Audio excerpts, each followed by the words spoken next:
दोस्तों नमस्कार, कैसे हैं आप देख रहे हैं BS यूट्यूब चैनल। आज आपके सामने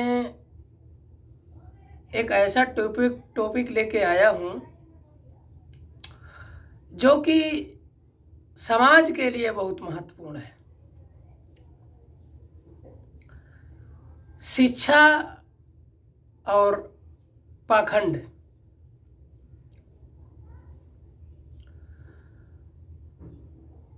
जो लोग शिक्षित हैं, पढ़े लिखे हैं,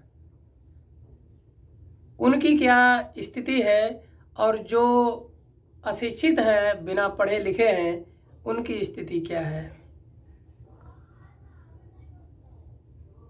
जो पढ़ा लिखा नहीं है उसने तो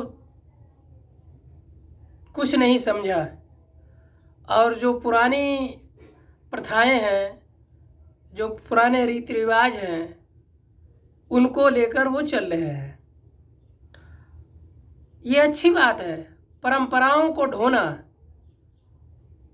कहाँ तक सही है और कहाँ तक गलत है। सकोच करें कि आज से 20 साल पहले जो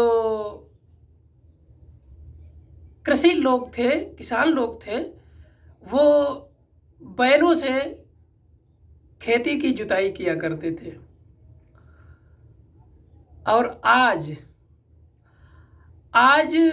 अगर आप देखेंगे तो 100 में 2 या 3% लोगों के पास बैल और हल है, वो उससे जुताई करते हैं। बाद बाकी 97-98% लोगों ने उस तकनीकी का इस्तेमाल शुरू कर दिया है, जो कंटिन्यू परिवर्तित होता गया।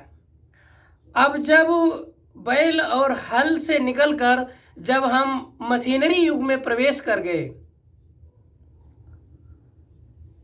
और उसी को लेकर हम लोग अब चल रहे हैं, 21वीं सदी में चल रहे हैं, तो इसका मतलब कहीं न कहीं परिवर्तन हुआ। और परिवर्तन ये प्रकृति का नियम है, ये कंटिन्यू चलता रहता है, इसको कोई बदल नहीं सकता है। आज पहले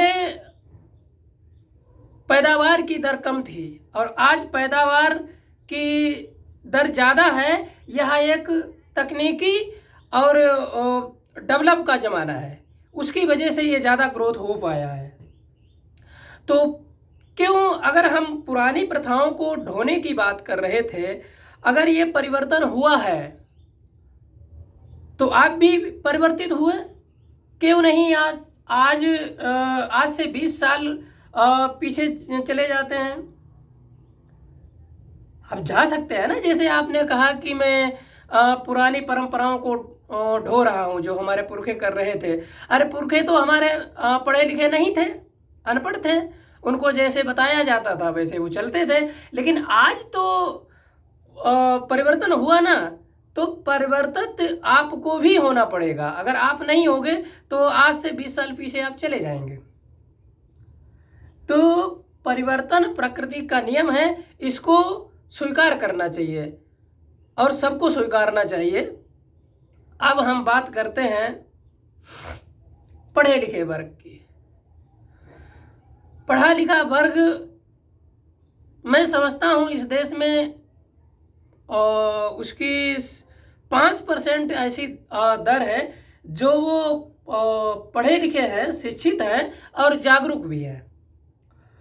भाई आपने इकोनॉमी से PhD करी है तो इसलिए की है कि भारत की अर्थव्यवस्था को आगे बढ़ाने में आप सहायक हो, उस पर काम करें।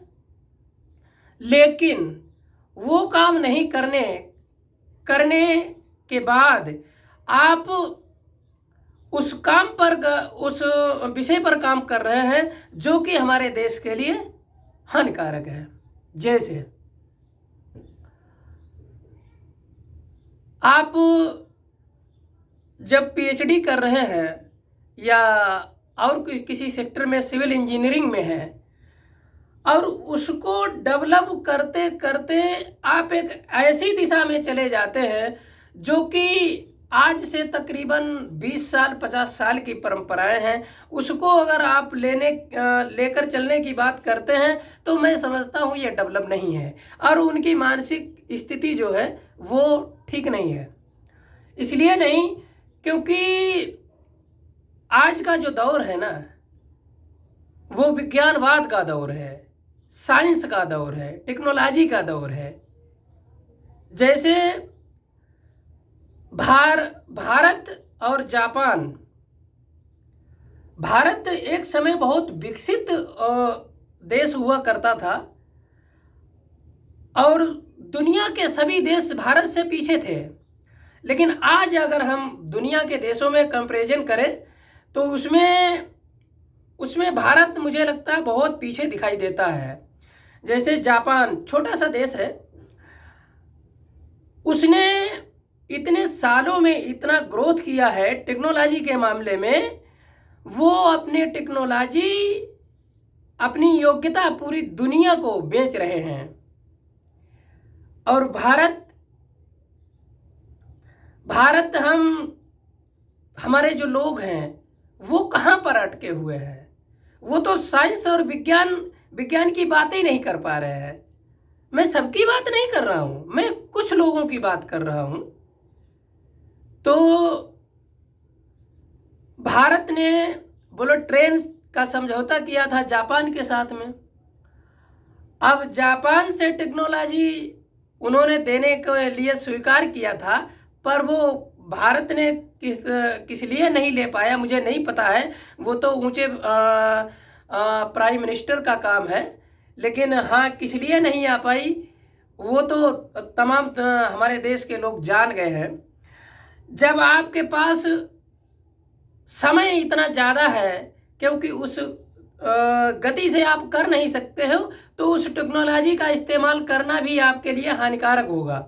इसलिए जापान के प्रधानमंत्री ने कहा था, जब आपके पास खाली बैठने का इतना समय है और अपना समय इतना बिता देते हैं और चीज़ों में, तो इस बुलेट ट्रेन को लेकर आप क्या करोगे। तो मैं समझता हूँ कि पढ़ा लिखा होना ज़रूरी नहीं है। पढ़ाई लिखाई अच्छी बात है, होनी भी चाहिए, उसके साथ साथ भी जागरूक भी होना चाहिए इतिहास के प्रति,